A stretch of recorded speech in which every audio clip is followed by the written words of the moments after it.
Well, like all of you, I'm inundated by polling recently, and what just crossed my desk yesterday was a survey from Zogby and Reuters that finds the president's job approval marks hitting a new low of 21%, and the congressional job performance ratings falling to a record low of 9%. 9%. And that ties in with something that I happen to be reading in this book by Jay Hakes, Declaration of Energy Independence. The beginning of chapter 15, this is what Dr. Hakes writes. In a title called, by the way, a chapter called What We Need from National Leaders. Is the term political leadership an oxymoron? As I studied the history of energy policy, I encountered instances when our leaders took paths that were politically popular, but wrong. The behind-the-scenes stories reveal leaders taking us into situations they knew would hurt the country, but they did it anyway. This is not the kind of leadership that is going to produce energy independence.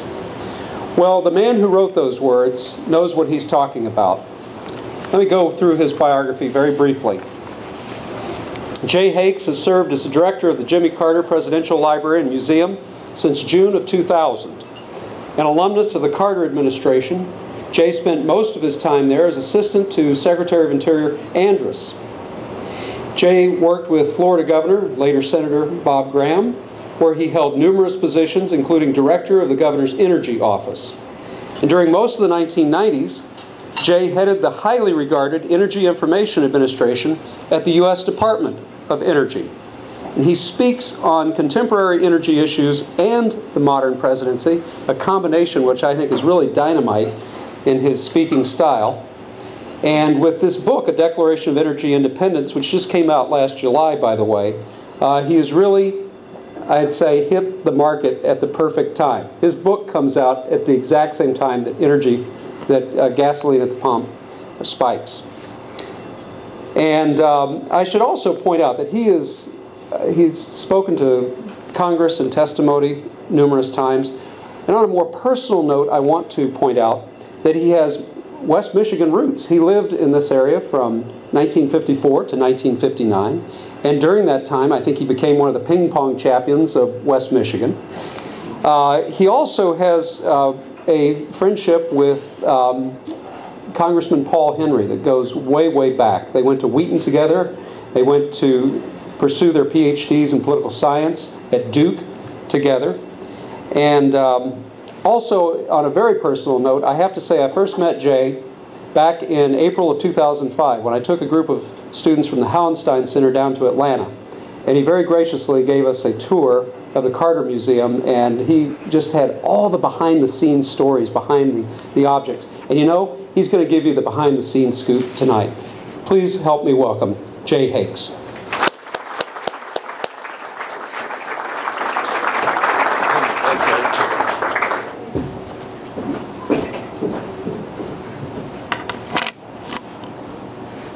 Great to see this crowd here tonight. As Gleaves mentioned, I first met him when I provided a tour of the Carter Library, and the same was true of Brent Slay. Was in Atlanta meeting with President Carter and came over to the library for a tour. And I would invite all of you to come down and tour the Carter Museum. We have an exact replica of the Oval Office, kind of like the Ford Museum. But if you enjoy the Ford Museum and you're into presidential history, you should visit all the presidential libraries. The first stop on my book tour was at Octavia Books in New Orleans. It's between Magazine Street and the river.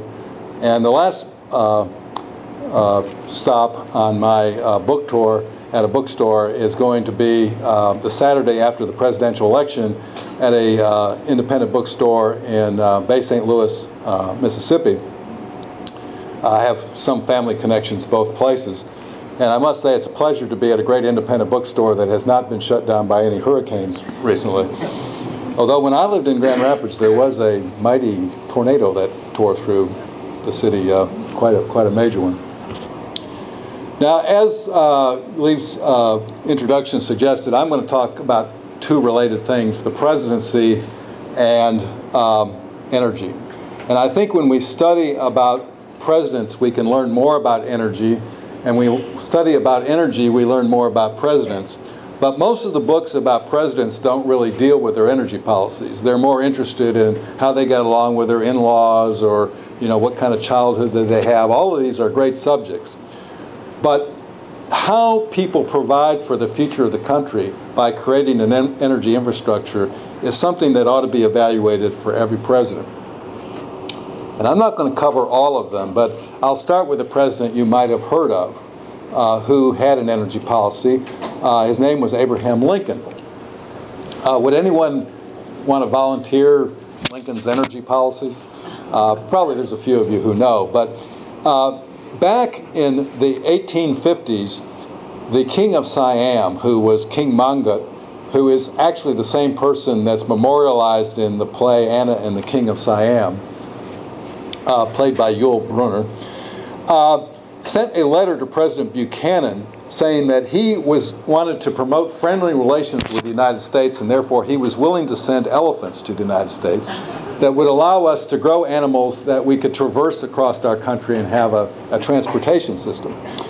And in those days, it took a long time for the mail to be delivered, so by the time it actually arrived in Washington, Lincoln was president. And so this letter from King Mangut has been displayed in several museums because he sent a jeweled sword to the president, and it's a great artifact, so sometimes it's put on display.